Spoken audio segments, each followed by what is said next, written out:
Hello. Dark greetings. Dark greetings. What's up, friend? Huh. Your video just keeps freezing randomly, so that's fun. I don't know if it's just me. Hmm. Um, Okay. yeah, I don't know. At least the audio sounds better. All right, well, that's good. I'm here with my Yeah. cherry obituary. Nice.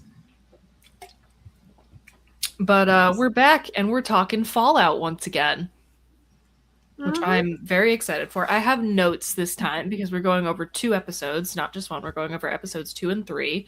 Those Yeah, I did. are, I was I going to say did that take would a be The few notes. Golden Rule and The Profligate.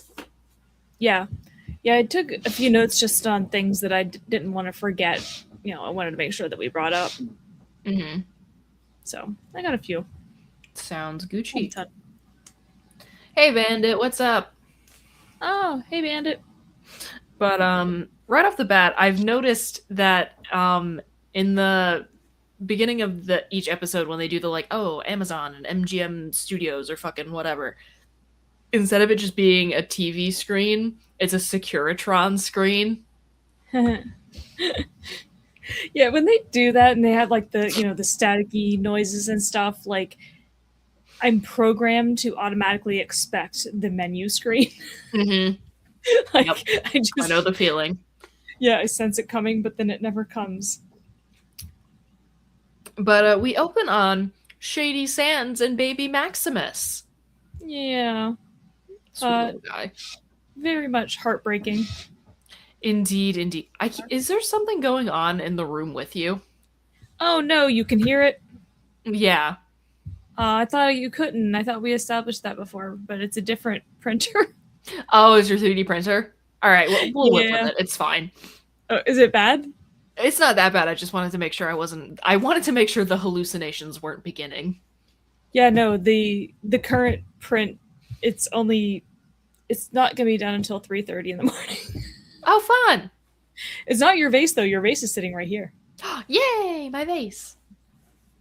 Um, but I thought that this rebuilt. Oh, that looks lovely. I thought Yeah. that this rebuilt civilization that they show was so cool. Yeah. And we see a courier, so another New Vegas reference. Yeah. That was awesome. Yeah. There's so much New Vegas in these two episodes. Which is fucking great for fans of New Vegas, which everyone should be, in my humble opinion. Yeah. Yeah. But Each game has their forms, but I love New Vegas. mhm. When this I think he is like an NCR member. When this NCR member walks by and he's saying patrolling the Mojave almost makes you wish for nuclear winter, that is an NPC dialogue line from the game. It killed me, especially because he kept repeating it just like Mm-hmm. they do in the game. Yep. Yeah, I really liked that. I wrote a note on this head. He said the thing. But we find out that this is how Hank McClane took out Shady Sands. He used that black box technology Yeah. because he had this NCR soldier walk into the center of town just with a fucking nuke. Yeah. But I will say that Max's dad is a hero for trying to save everybody. Yeah. What a shame. They seem like such good people. I know, it's so sad. But I will say a huge fuck you to Hank McClane for making the bomb like diffuse proof, because he Yeah. thinks for a second that he got it, and then it locks back in and starts powering up again. Yeah. Well, at least we get an explanation as to how Maximus ended up in that refrigerator. We do, which is nice. Although we not actually getting to see the explosion. I wanted to see what happened to the fridge. Like, did it get thrown? Yeah, did it get yeeted? Probably. I had to, right? I really liked the shot next, though, of Hank quite literally washing his hands of what he just did. Yeah. I thought that was very nice. I think the de-aging that they did on Kyle MacLachlan isn't bad. I mean, I'm always going to Yeah. prefer when you don't have to rely on that, but I understand why they're using it. Yeah. And I don't think they do a particularly bad job. But yeah, just casually reading to your kids after wiping out a whole civilization, Yeah. deeply So, fucked up. I mean, he was using the black box, so he must have been working with Mr. House pretty closely, you would think. One would I know he's assume. involved. Yeah. But what's interesting is, so why didn't that guy's head explode? Everybody else's That head I exploded. don't know. That's a very good question.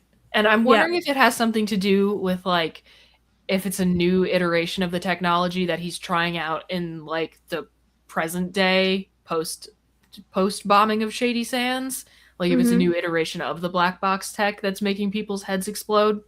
Yeah. He is trying to miniaturize it. Mm-hmm. So maybe that has something to do with it, but I'm not sure. But then we return to present day after we see the destruction of Shady Sands with some feral ghouls at last. A nice feral ghoul battle. The whole scene to me just felt so much like the game because you're just mowing down enemies in power armor.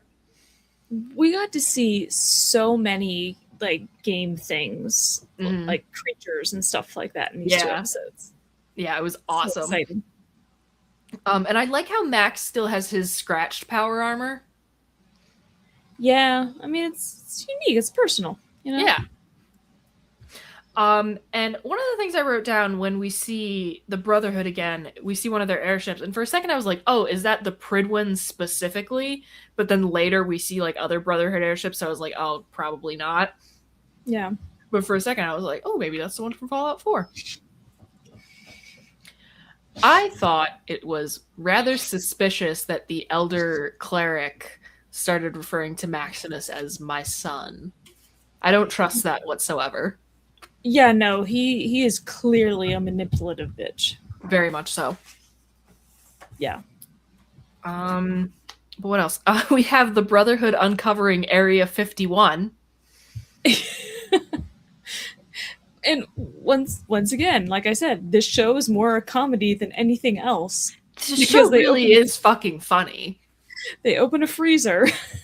Yeah, and they don't give a shit about the alien that's in there. They just care that it's an actual freezer. Yeah. Like they actually just shove it out of the way and it shatters or whatever. But like um they give you that moment of they freeze for a second and you think they're surprised You by think the they're going to say alien. something about the alien. But actually, before they do that, because they just show them like just uncovering Area 51 with these like giant wind turbines, and then they cut to something I've been absolutely loving, which is the adventures of Lucy and the Ghoul. Uh-huh. But her recounting the entirety of A Christmas Carol to him after he says, "No, I don't want to hear this," was very funny to me because Yeah. that is just the type of person she is. Yeah. And especially because like, Charles Dickens books were around Yeah, he his entire knows. existence. He knows who Charles Dickens is. Yeah. Like I don't think there's a person in the English speaking world who does not know the tale of A Christmas Christmas Carol, Carol. yeah. I liked Lucy's quote, "Doing the right thing is never a waste of time." Fucking tell him, girl. Yeah. I Yeah. appreciated that. Even if it ends up being for nothing, which it sometimes does. It sometimes does, but we'll get Still, to that. yeah, it's still worth doing the right thing. One detail I absolutely loved in this episode when they're going into this like abandoned hospital. One, I thought it was funny that the hospital was called like Affordable Al's like discount something, which is just I didn't that's notice.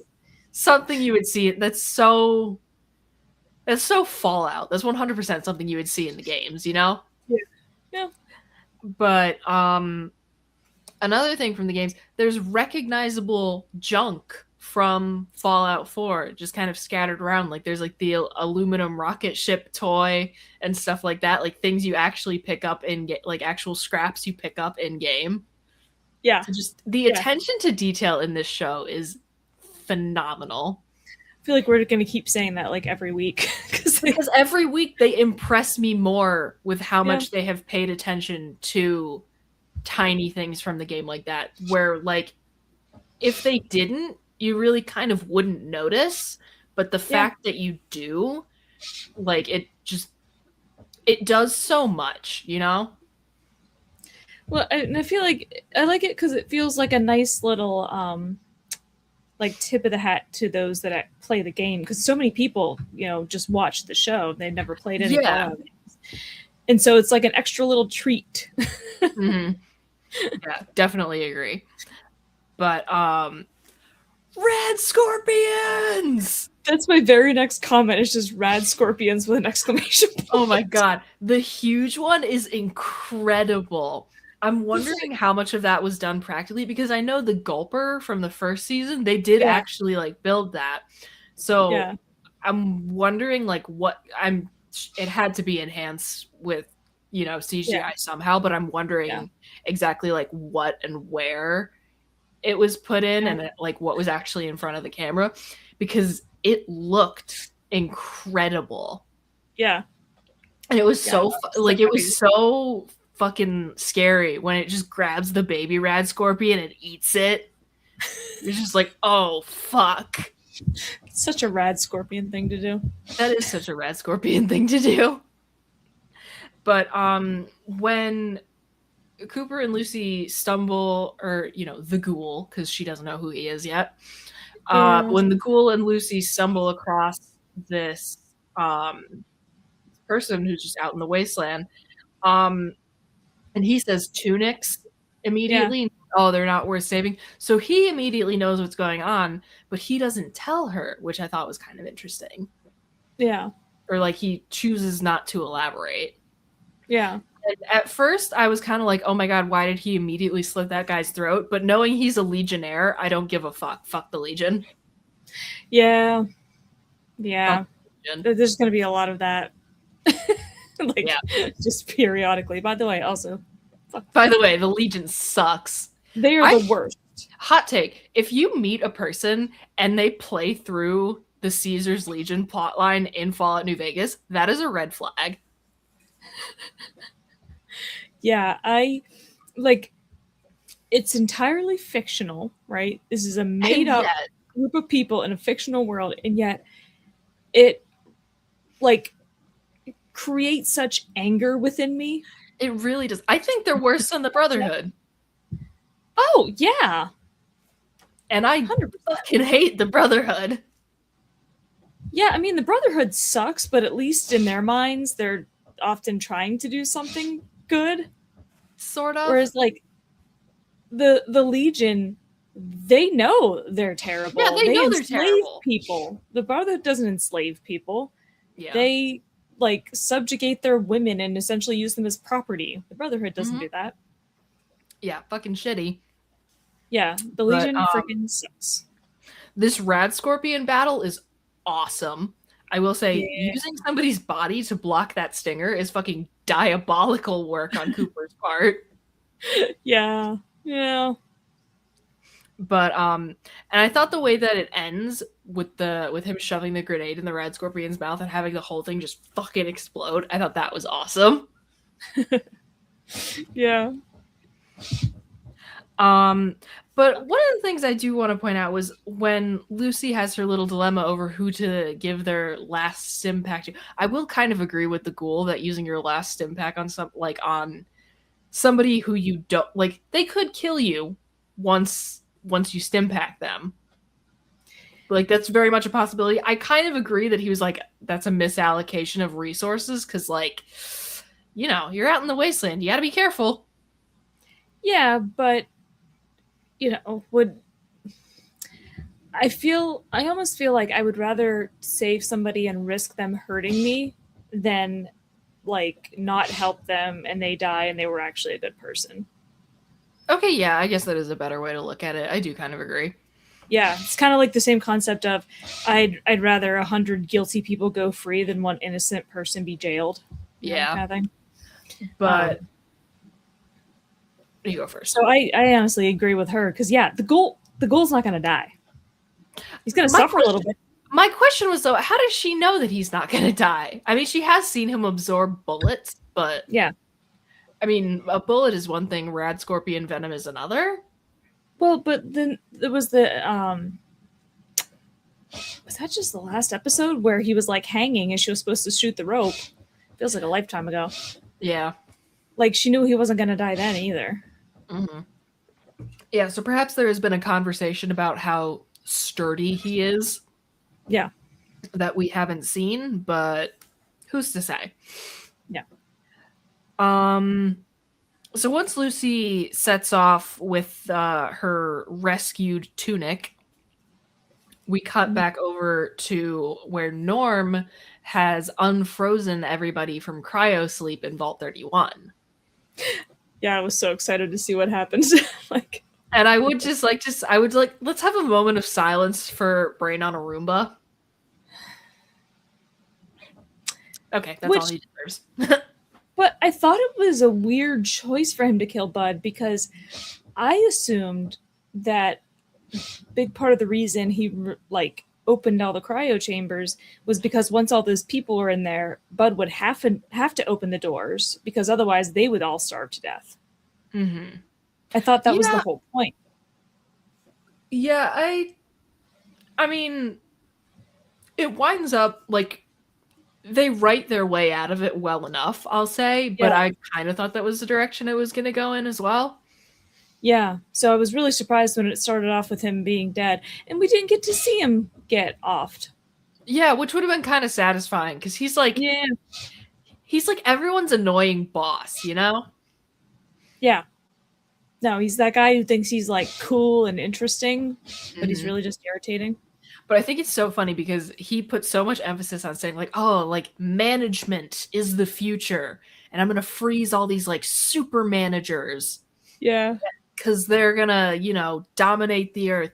But as soon as all these people wake up and realize that something is even slightly wrong, there is immediate mass panic. Management is not the future.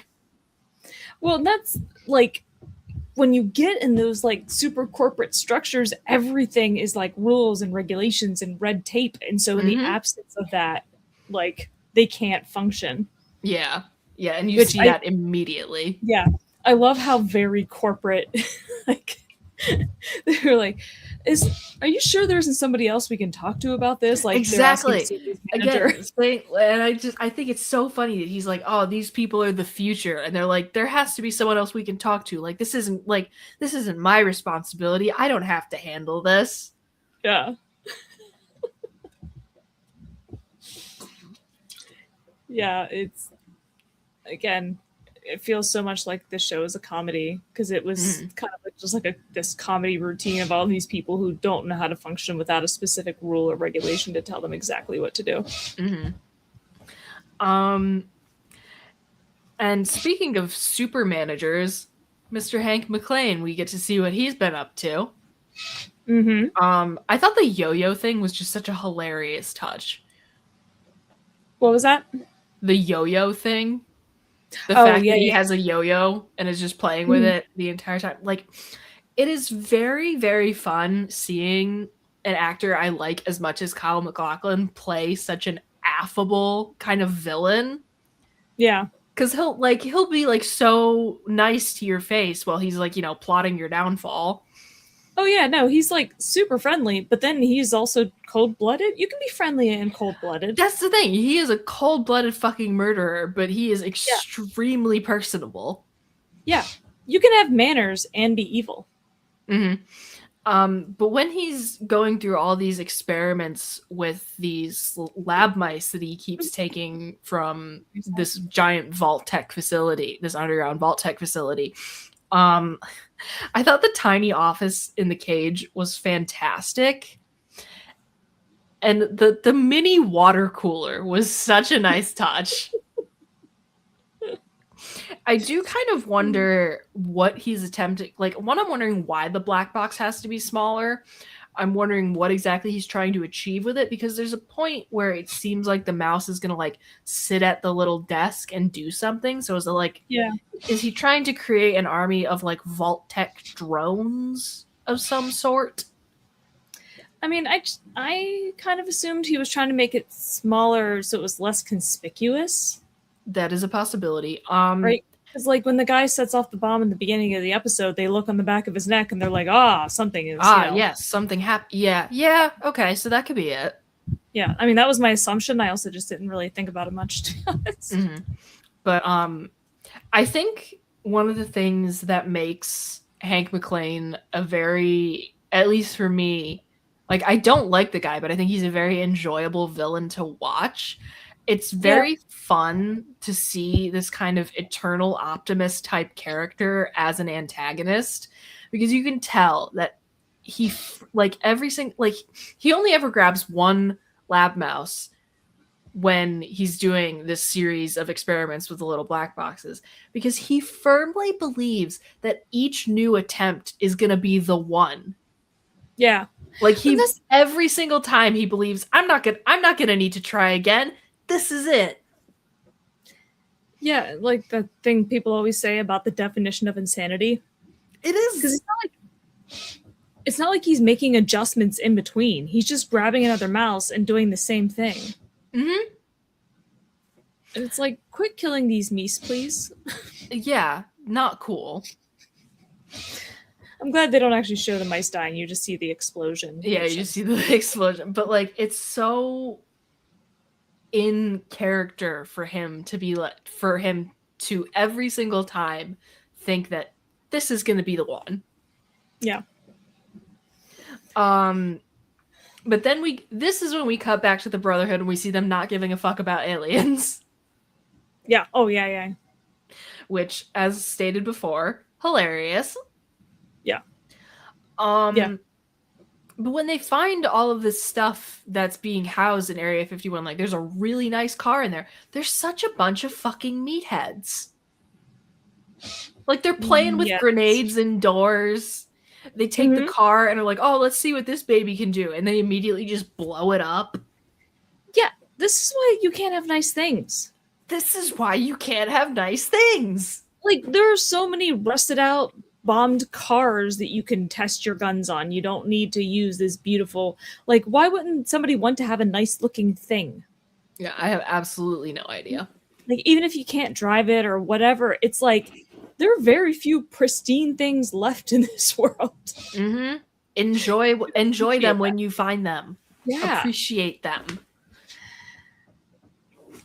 But something that I think is very interesting is that I don't know if they're still like an aspirant. I don't know what their Brotherhood rank is at the moment, but Dane seems very disillusioned, which is interesting.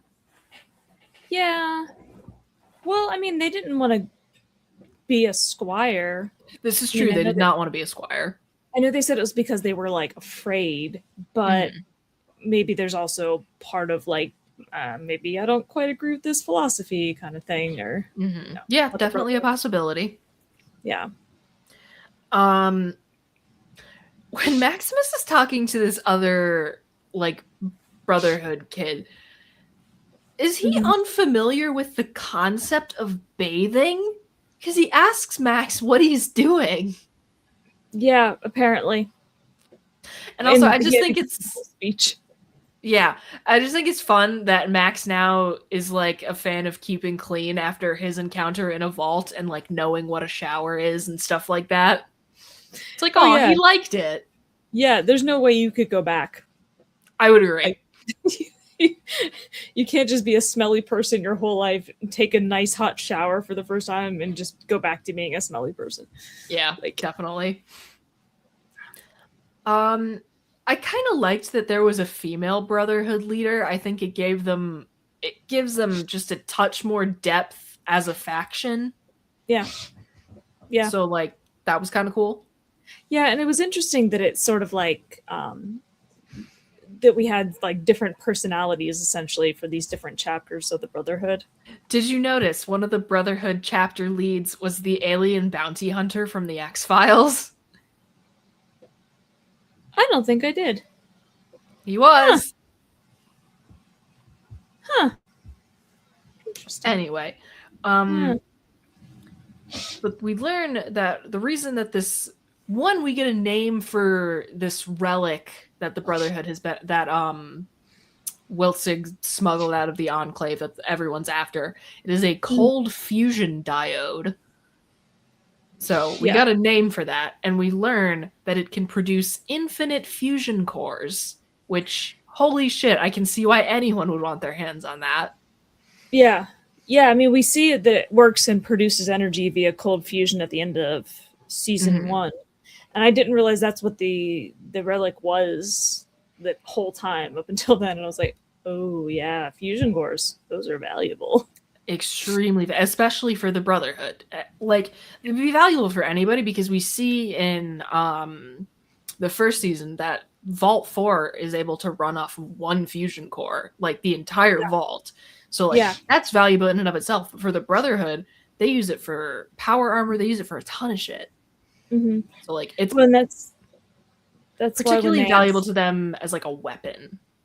yeah, that's why when they ask like how many can you make, he says like more than all of human history could consume or something like that. Mm-hmm. So it's like more than we'll ever need, essentially. But Yeah. you know that's not what they would do, because they would want to like make a bunch for themselves and then sell the others at an exorbitant price. Mm-hmm. You know, they're not going to just like give them out freely to everybody. But with this whole meeting of like Brotherhood chapter heads, we learn that there might be a civil war incoming among the Brotherhood. Mm-hmm. And that's when we cut back to Lucy and her rescue, her attempted rescue. As soon as they started speaking Latin, I was like, the Legion. Uh-huh. Which, you know, you hate to see it. And they really don't give you, like, this is a very quick, like, you don't spend a lot of time with Lucy here. This is a very quick, like, very quick scene where it's just, they just show, like, the Legionnaires kind of, like, surrounding them. Yeah. Because then they go back to Norm. And I gotta say, I think he really is very clever. Like, I like the way he figures. I like how he figures his way out of the situation in Vault 31 where he like kind of rallies everybody with this little speech about like, oh, you guys are all, you know, super managers. You got this. And they do. Yeah. I didn't expect him to lie to them like that, though. Because he said that he was the culmination of years of genetic engineering and he was the super manager.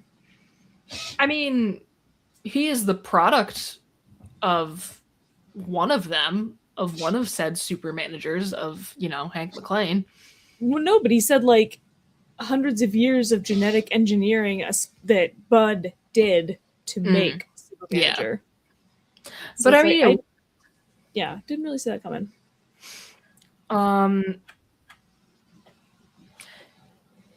This show, I find it interesting. They switch between character perspectives pretty quickly sometimes.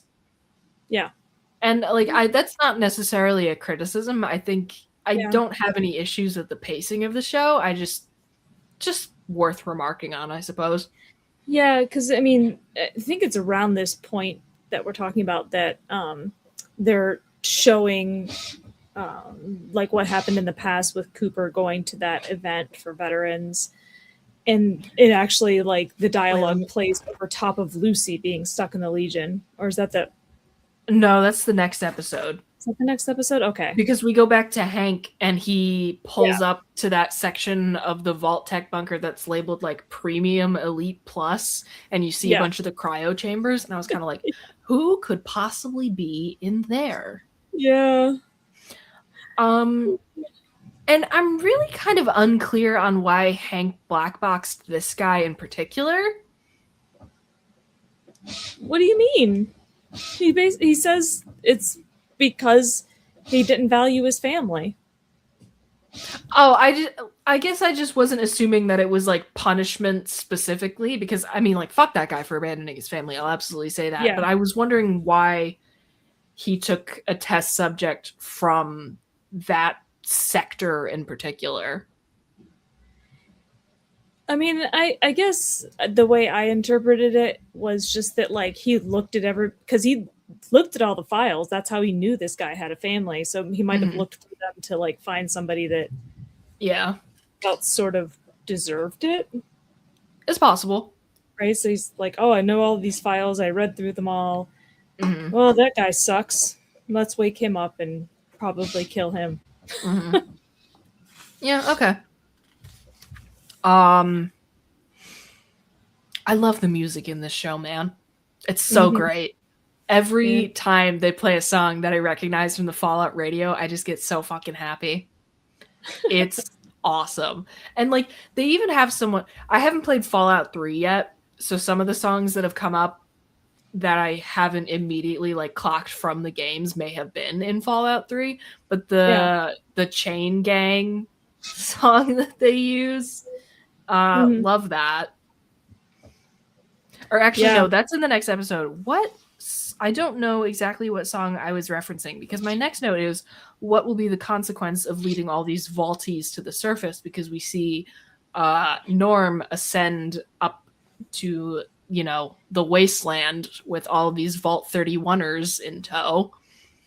Mm-hmm. Yeah. And he Yeah, I seems don't, to be happy to be on the surface. which is honestly great. Yeah, he seems like his experience in Vault 31 has really helped him grow. Mm-hmm. Yeah, I'm excited to see where they go with his character. Mm-hmm. Um, but yeah, everybody back at the Brotherhood, I'm reminded that everyone thinks Max killed Moldaver. Yep. I think he's a big hero. They think he's a big hero. And this one huge jacked guy um seems to have a problem with Max and challenges him to a fight.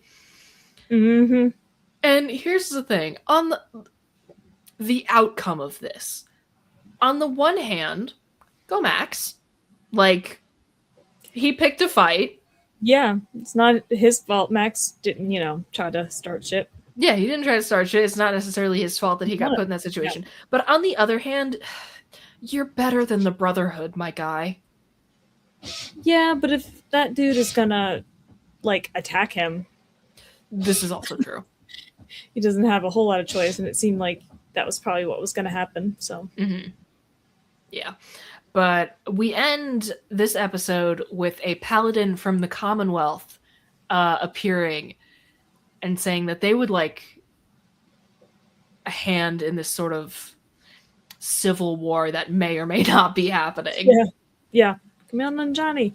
Kumail Nanjiani. But that's the end of episode 2. Mm-hmm. Which brings us to episode 3, The Profligate. Yes. And this is the song that the episode that opens with the song Chain Gang, which I thought with the Chain Gang song, which I thought was perfect for the situation. But we see Thaddeus again, and you ghoulify that fast?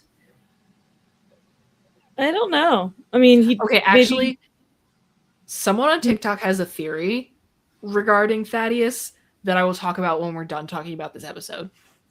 Okay. I was going to say that, I mean, he did take a substantial amount of damage right when he became a ghoul. Mm-hmm. Got that arrow through the neck, and, like, I don't know, maybe this stress on his body made it happen faster? I don't know. That's all I got. Possibly. But we see some baby ghouls. Yeah. Which, never thought about kids becoming ghouls before, because you don't see that in the games, but... Oh, you didn't play the... There's a quest that involves a child ghoul in Fallout 4. Oh. You'll get there. Or maybe I haven't, I just forgot about it. It's quite possible. But, is he farming caps? I don't know. That was my assumption, because he's having them open bottles of, like, the Sunset Sarsaparilla and just, like, dump them out. Yeah, I suppose. I don't know. That was my guess. But it's confusing to me. Well, I mean, there are bottles of soda laying all around the world, I guess. Mm-hmm. But it's like, how do you get that quantity of them? I don't know. Yeah, well, I mean, It looked like the building that they're in looked like it was at one point like production for Sunset Sarsaparilla. So what if like when the bombs went off, there was just like cases and cases of it, and now he's like, oh sweet, free caps. I went to the Sunset Sarsaparilla Company in New Vegas, and there were not boxes of bottles in there. Yes, unfortunate. But I went there because somebody was using an illegal cap making machine. I remember that quest. Yeah. Most kids are dead by this age. That made me laugh. This show really is a comedy. Yep. And then my next note just says "fuck the Legion" because again, fuck the Legion. Yeah, we could make a drinking game out of this every time we say something along the lines of "fuck the Legion." Yeah, honestly, that would be, sometime when I have a Friday off, we'll do that. Yeah, and especially seeing the animal hat fur thing. Yeah. I love that they acknowledged the Caesar Kaiser thing. Yeah. Because in New Vegas, they refer to Caesar, the leader of the Legion, as Kaiser, but everyone calls him Caesar's Legion. Yeah, because the rest of us are not pretentious. Yeah, the rest of us aren't pretentious assholes. Is Lucy. Kaiser the technically correct pronunciation? Yes, it is. Yeah, probably, but who cares? It is in Latin. Lucy, my love, I'm begging you to stop bringing up the cousin stuff. Yeah. I mean, she was never taught that it's something to be ashamed of. No. Maybe, but someone should probably teach her. Yeah, someone should tell her that. Also, I loved her quote about having seen upwards of 15 different movies. I just thought that was she's so sweet and innocent. I mean, must be a lot for a vault dweller? One would guess. Yeah, I wonder what the average number of movies seen by a vault dweller is. Who knows? But now we return to Cooper. Or I suppose I should refer to him as the ghoul now because because we go back to like actual Cooper Howard sometimes. Cooper in the flashbacks, but the ghoul in. Yeah. So we return to the ghoul where I gotta say, Dogmeat is such a good girl. She stuck with him. Oh, Dogmeat. Love Dogmeat. Yeah. But yeah, we see him digging the Rad Scorpion singer out of his leg, which ouchie. No, do not like. And then this is where we flash back to Cooper, and Barb crying over the vault as though the whole thing isn't going to be her fault. Yeah, that was bizarre to me. I wonder if it's her just acting or if she's just if she's conflicted, because there are some things we do that we think are the right thing, which obviously not in this case, but yeah, sometimes we think we're doing what we know is the right thing, but we still don't like it and it's still upsetting. So maybe in her head she thinks she wants to do the thing she's doing, but that doesn't mean it doesn't cause yeah, but yeah, I was just she's oh, I can't fit her teddy bear into this vault keepsake box and it's gonna be so hard. It's girl, you are going to be responsible for this. You could make it so that this doesn't happen. Yeah, or at the very least get special treatment because yeah, really, you're important to this company. But this is when ending the world. Yeah, this is when Cooper goes to the event for Charlie. And I gotta say, Charlie is right. Sacrificing one person to save billions is the right thing to do. Yeah. Yeah. Generally. And I liked this show. This show really is so timely, I'm gonna say, because we have this senator or this congressperson who's speaking at this military event saying oh, because America can't afford any more corporate influence in Washington? Yeah, no shit. We really, truly fucking can't. Uh-huh. relevant. Yeah, and everybody's like all dismissive of her, like just get on with it. No one cares.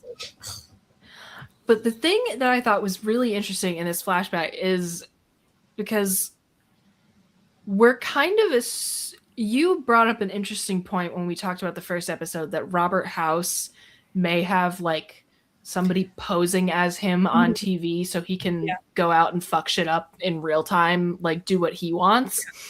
Yeah. But he shows up at this, it's like a veterans association building, like that's where they are. He shows up at this veterans association and he must know who Cooper Howard is, right? Like that's how I read that situation. Yeah, I read it as he was there specifically to see Cooper. Mm-hmm. I thought him calling communists pinkos was really funny. Because, like, who fucking says that, man? But pinkos are not communists. They're communist sympathizers. Oh, okay. Sure. That's why they call them that, because they're not reds. Communism is red. Pinkos are people who don't identify as communists, but are sympathetic to the communist cause. I just thought it was funny. Who even says that? Yeah, but I mean, the fact that Cooper didn't immediately recognize him when he's supposedly the richest man in the world and is on TV all the time, I think really kind of more solidifies that idea that he must have somebody posing as him on TV. Yeah, okay. I think that's definitely a direction we could wind up going in. But this whole conversation he has with him is really interesting because it's kind of just like, what is this guy playing at and what does he know? Yeah. Yeah, I mean, he clearly suspects something. He suspects something. It's unclear what at this point. Yeah. Or how. Or like, how. And here's episode 4 released yesterday, and I purposely did not watch it so that I could speculate from a position of just these 2 episodes because we're going to talk about 4 and 5 next week. Yeah, I tried to autoplay 4, and I was like, "Oh no, I'll get confused too." Which episode? Yeah, so it's unclear what he suspects, but he definitely suspects something. Yeah. And then this is where we return to modern day with the Brotherhood again. Mm-hmm. When Quintus, the elder cleric of Max's chapter of the Brotherhood, is giving this whole speech about how the Brotherhood started as, we should do an act of rebellion now because the Brotherhood started as an act of rebellion against the Enclave, I believe it was. Mm-hmm. I think it's the Enclave. I could be wrong. I believe so. But he brings up somebody named Robert Maxson, and I'm wondering if that's related to Elder Maxson from Fallout 4 specifically. Hadn't thought about it. Could be. I don't know. Yeah. But I thought it was very funny that he gives this whole speech about how, Robert Maxson defied his government to stay loyal to his god to this female Brotherhood elder who immediately tells him, I don't go in for the religion, who reminds him, I don't go in for the religious stuff. Yeah, because it's not supposed to be a religious organization, really. It's about technology and saving people. Yeah. But, Max, why would you suggest killing him in front of everybody? That just seems like such a stupid move to me. I think maybe he's trying to maintain some sort of tough guy image because everybody thinks he killed Moldaver. Mm-hmm. And so I think maybe he's worried that people are going to find out that he didn't actually do that. And so he's compensating by fighting that guy earlier and being like, oh yeah, I'll just kill this dude. Trying to play the role of the hero kind of thing. Mm-hmm. Yeah, okay. That's definitely possible. Yeah. But then we go back to the Adventures of Lucy and the Ghoul. Love it. But he came to save her. Yeah, fucking hashtag Ghoulsy, baby. Yeah, I couldn't. He doesn't really have a reason to, right? Like he doesn't really I mean, need her he per wants se. her. I think he wants her alive so that he has leverage when he faces off with Hank, Yeah, I whenever suppose. that may be. But yeah. And finally, we get to the NCR. I Yay! was so happy when we finally got to them. Fucking NCR. Love those So, guys. so many of my notes are just like a thing that I'm excited to see, followed by an exclamation point, and Yep. NCR is one of them. Yep. Yeah, I literally wrote it down like 4 times, like chanting in my notes. NCR, NCR. But no, shut up.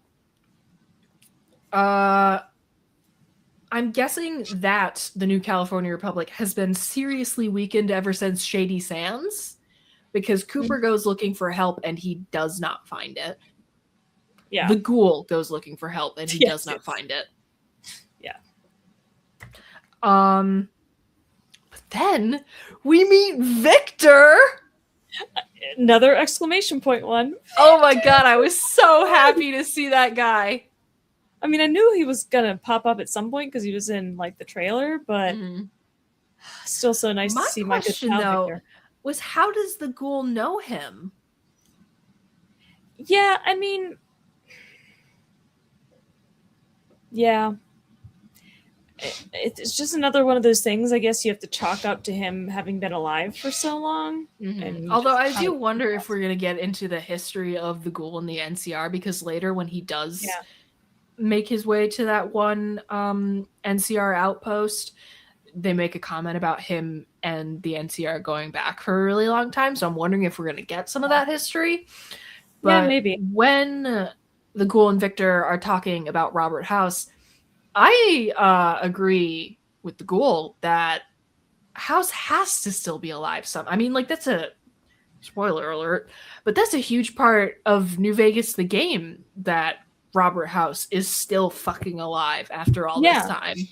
presumably having been cryogenically frozen. Like, Mm-hmm. So I feel like he's got to still be around. And another question that was raised by this scene, at least for me, was how does Victor know all about the ghoul's past as Cooper Howard? um, Because he yeah, says something that insinuates that he knows that there is history between Cooper Howard and Robert yeah. House. Well, you got to wonder how old Victor is, Mm-hmm.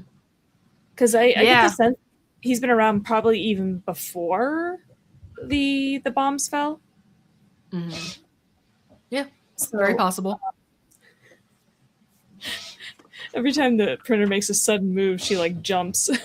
I know. Cats, man. You're fine. But we go back to the Brotherhood again, and I gotta say, the Commonwealth Brotherhood chapter must have it fucking made if they have the resources for spare power armor. For real. Like, They're they gotta have it clearly going on. they're clearly common wealthy. Nice. But Xander, Kumail Nanjiani's character, this paladin from the Commonwealth, he talks with Maximus when they go on this vertibird ride. He's like, "Oh, we're so close to losing the Commonwealth." And my question is, losing it to who? Because in Fallout 4, like one of the biggest conflicts is between the Institute and the Brotherhood. And I'm wondering if the Institute is going to come up at any point because the Enclave has. Yeah. Yeah, quite possible. Because I can't, unless they're just making up an entirely new faction, I can't imagine who else it would be. Because I like, and this is just going Do we based get off of my knowledge. do we get synths? I fucking hope we do. Because also, like, they wouldn't be losing the Commonwealth to, like, the Minutemen. Yeah. Yeah. I mean, Minutemen are cool, mostly. The Minutemen are fucking great. Love them. But they're not going to be losing the Commonwealth to the Minutemen or to the Railroad. Sorry. Yeah, wouldn't call them especially not the railroad, but yeah, I wouldn't call the Minutemen a major military power. No. And again, love those guys, but no. The Railroad's more espionage, Mm-hmm.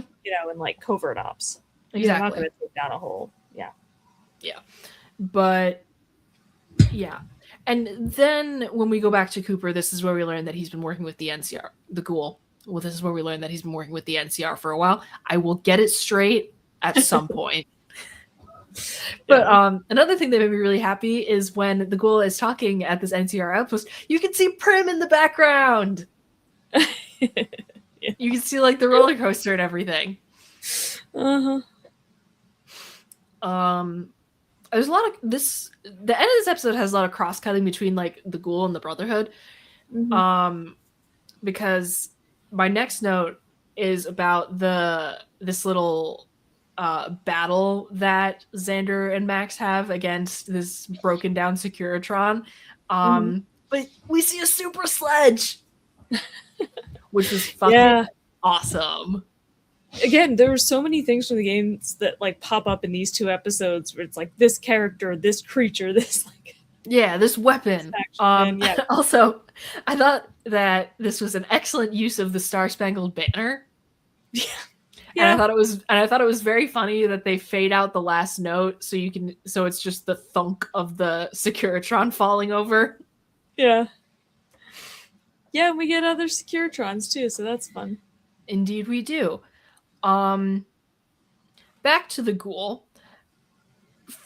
For a second, when he goes to bargain with the Legion for Lucy, for a second I was really mad because I thought he sold out the NCR for real.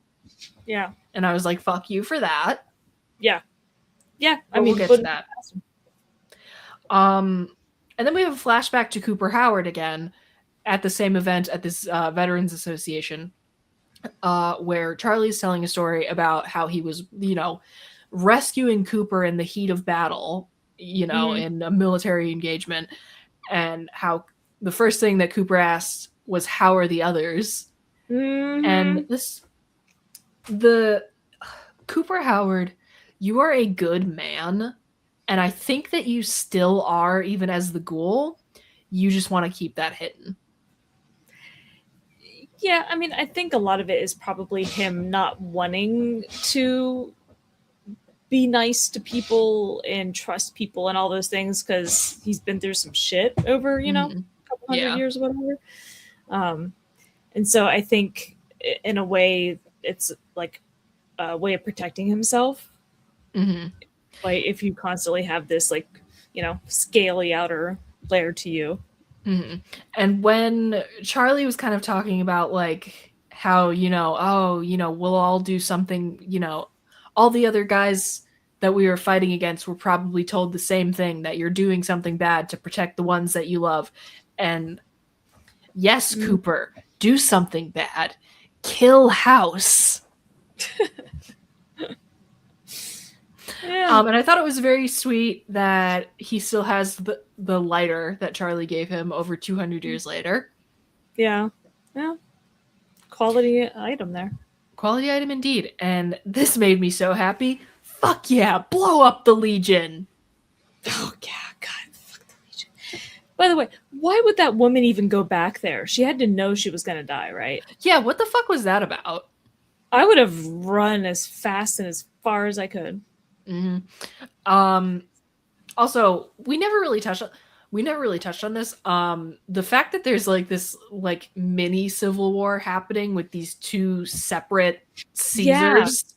Yeah, that's very interesting because my first thought when like they showed this Caesar is like he doesn't look very like he looks very bland in a way.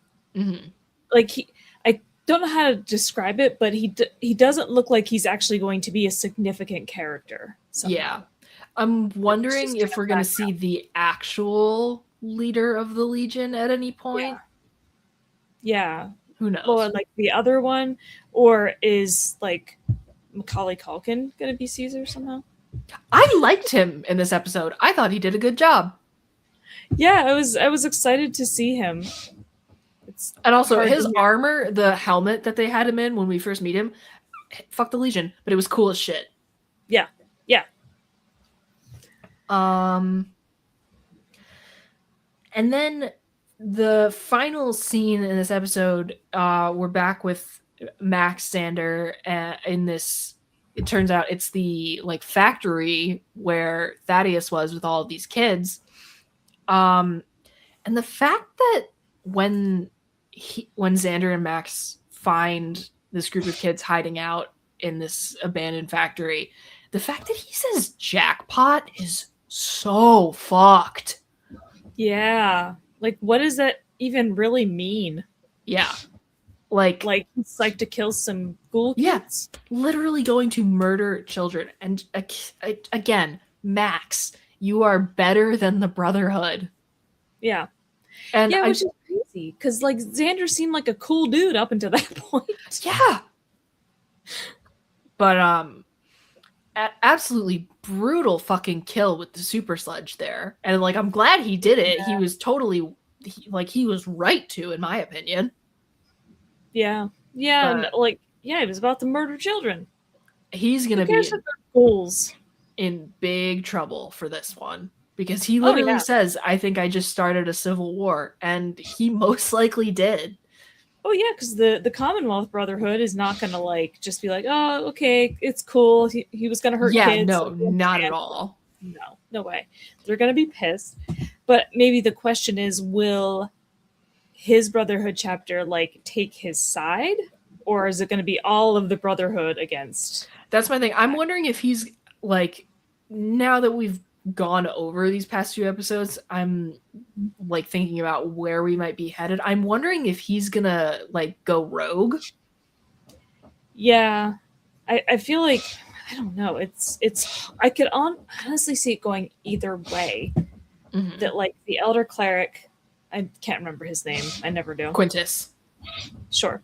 it's gone again already. Like I could see him supporting Maximus in his choice because he wanted the Civil War to begin with. This is He's true. not going to be mad at Maximus. He's going to be glad that he started it, probably, except some of the other chapters might bond with the Commonwealth instead of them. But but that's the thing. The other chapters also looked like they were kind of like ready to side with him, maybe? Until Xander showed up, and now Xander showed up, but now he's not a problem. So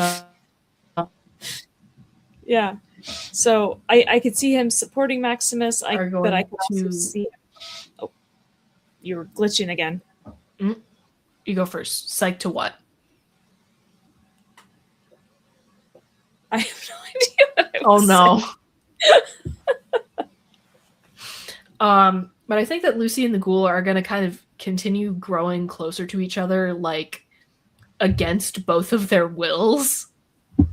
Yeah, I mean, that happens anytime you're, like, thrown into a situation with anybody, particularly one that's, like, intense, which it's like, that's all they do is intense situations. Yeah. Well, because after he rescues her, like, one, she says thank you, and two, he doesn't take the opportunity to be like, oh, I told you so.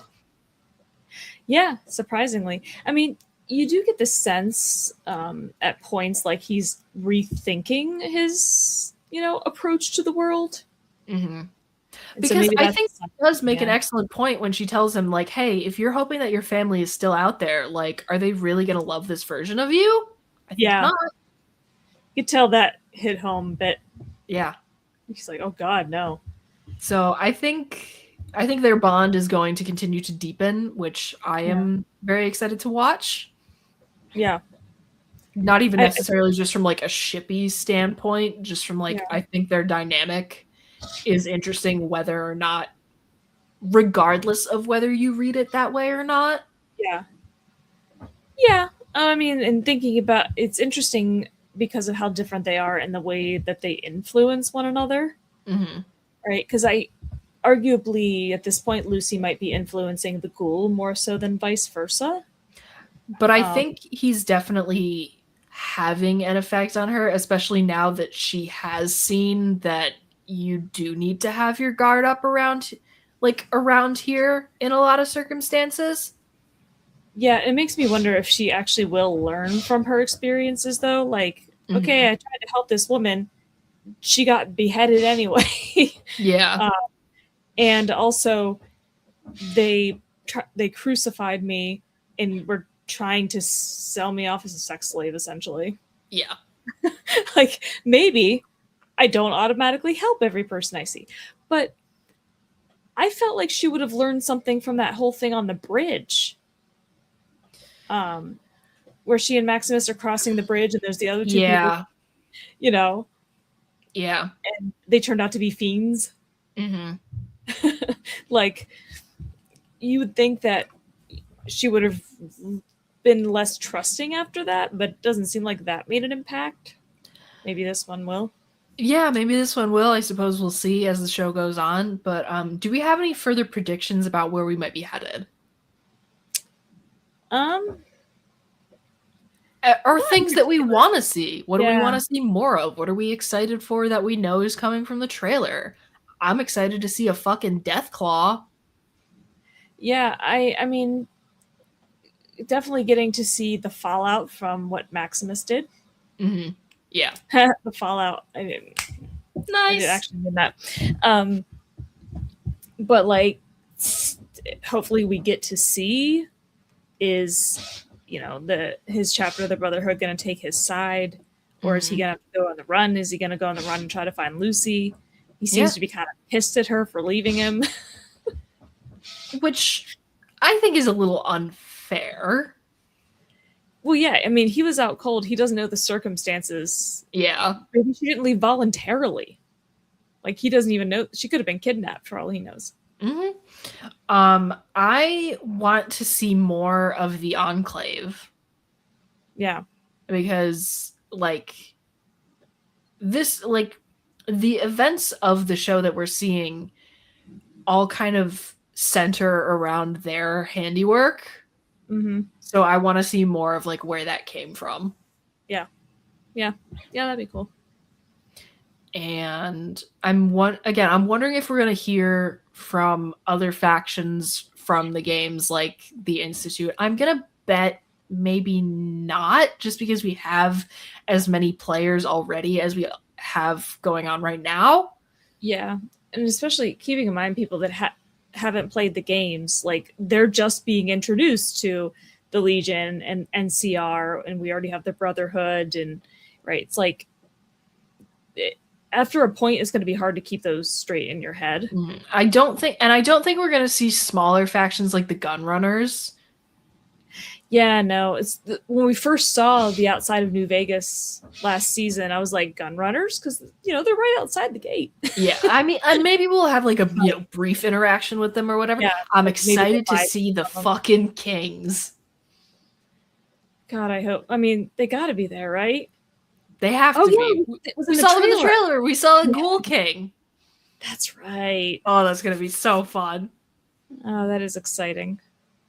I love this show, man. This show is fucking awesome. Like, yeah, broadcast TV is kind of back. Well, it's not broadcast. Not like broadcast, but like, okay, not broadcast isn't the word. Primetime TV is back. Serialized? Yeah. Like the episode a week type deal thing. Mm-hmm. I mean, yeah, because they just did that with Stranger Things too, and yeah, that was tremendously successful. So maybe we're headed more in that direction. I think we are leaning that way in our media landscape. Yeah. Do we have any other predictions? Anything else to say about these past 2 episodes? Anything in general? I don't think so. All right. Well, I'm going to see you tomorrow, which is going to be fun as hell. But for the rest of y'all, we will see you next week to talk about episodes 4 and 5. No regrettable review. Big Dumb Monsters Monday. No regrettable reviews Tuesday. Fighting with Friends as scheduled on Wednesday. Stream Thursday. Don't know about Defen. When do we ever? Never. Never. All right. We will see you guys next week. Until then, adios.